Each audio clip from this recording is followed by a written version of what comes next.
Up here, we are talking cars, the Volvo XC90 T8 Recharge.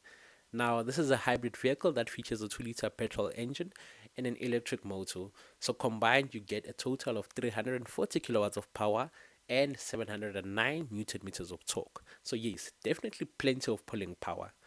Now, this was given the very special BBL treatment all the way from Sweden. They definitely made it big, they definitely made it bold, and they definitely made it long. So, yes, you do get the fully sized SUV experience. Now, taking center stage is a very big and pronounced Volvo grille with like high gloss black insets contained in there. You also do get the striking LED headlights that are also known as the Thor's hammer, and you do get a number of PC sensors that are housed in and around the bumper itself. Now, there is a camera that is mounted over there. I am not too sure if this is for the radar guided cruise control system if fitted, or this is for the 360-degree camera system if fitted as well. I'm not too sure. So now, what are your thoughts on the looks so far? Now, looking at the side profile of the car, this particular one is equipped with these blacked out rims, which just match the entire theme of the car. Big, bold, black, looks really nice. These are either 20s or 22 inches in size. And yes, I know what you're thinking. That's not where you put in your petrol. This is not your petrol filler cap, but that's a place where you can put in those cords to then charge your hybrid batteries. Now, side profile of the car, definitely a fully sized SUV, like we know the XC90 to be. Now, quickly opening or stepping into the interior, this is where I am super impressed. You get really soft leather that is used at the top, like great quality. And this is equipped with memory seats for both the passenger and the driver. And this is where you can adjust for those memory seats. So the buttons are quite clicky. They offer you great feedback. They feel really good.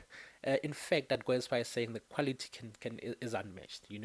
Yeah, it is unmatched. Now, speaking and continuing with the interior overview, so the seats, they look amazing, especially in this brown 10-ish color. It looks really good, but these are only heated. They are not ventilated in any way. Now, you do get a lot of these adjustments on the side, so your lumbar support is over there. You can really pick it up and down from there. You can also recline your seats, by the way. So I don't know if you can pick it up. When I press on the M1 button, it moves, because that's the pre-stored settings.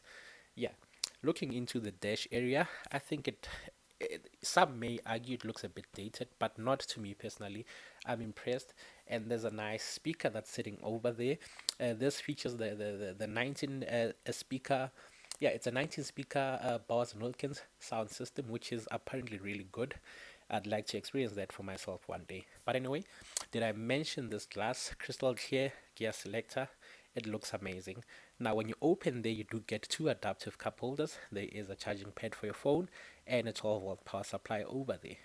Now, when we open the center armrest, which is really comfortable, there is a decent enough space in there to store, your keys, your cell phone, and other items.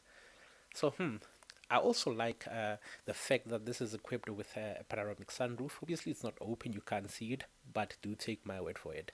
Now, when it comes to the seats, I love the design of the headrest. And there is one little trick. So this is a Swedish car, and you get this the Sweden flag on there, which is a nice touch, I think. Now, something that I almost broke because I couldn't open it in any way is the glove box. I only learned later that there is a button that you need to simply press and on your center console to open it. But anyway, we live and learn. Now, let's move on to the rear section of the car as well. Yeah, so still continuing with the theme, really good soft plush leather material used throughout.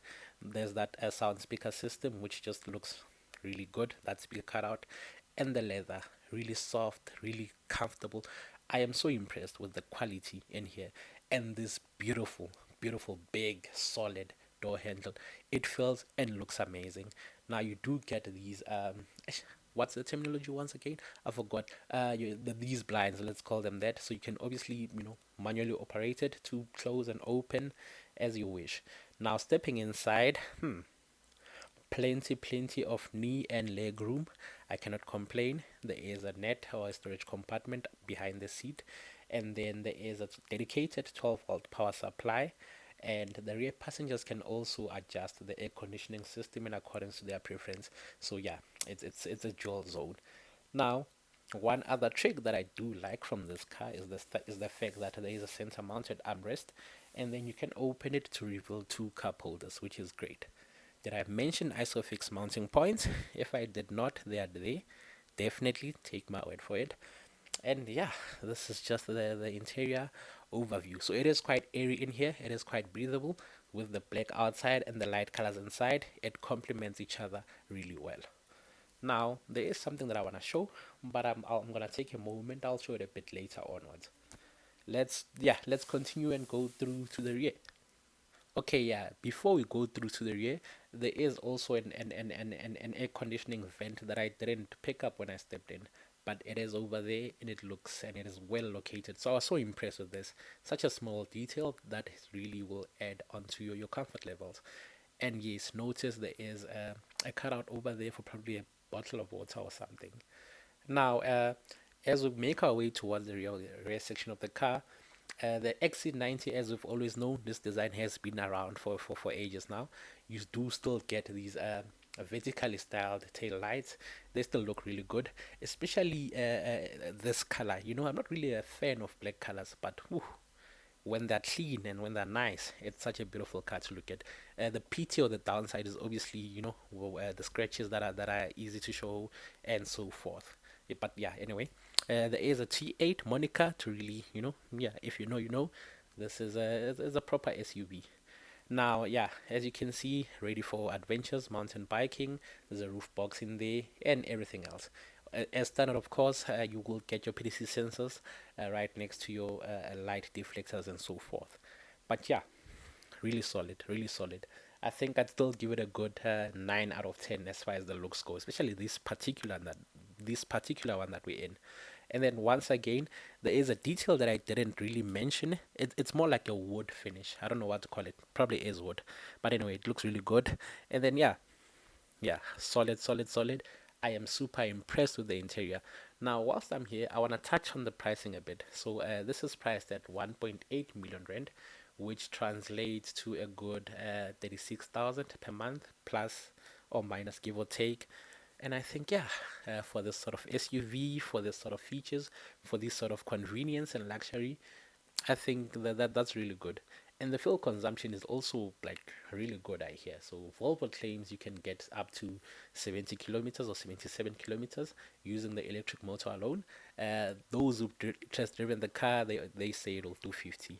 Now, one surprise I didn't mention was this was a seven-seater, so this is where you can really operate and unleash those seats for the kids.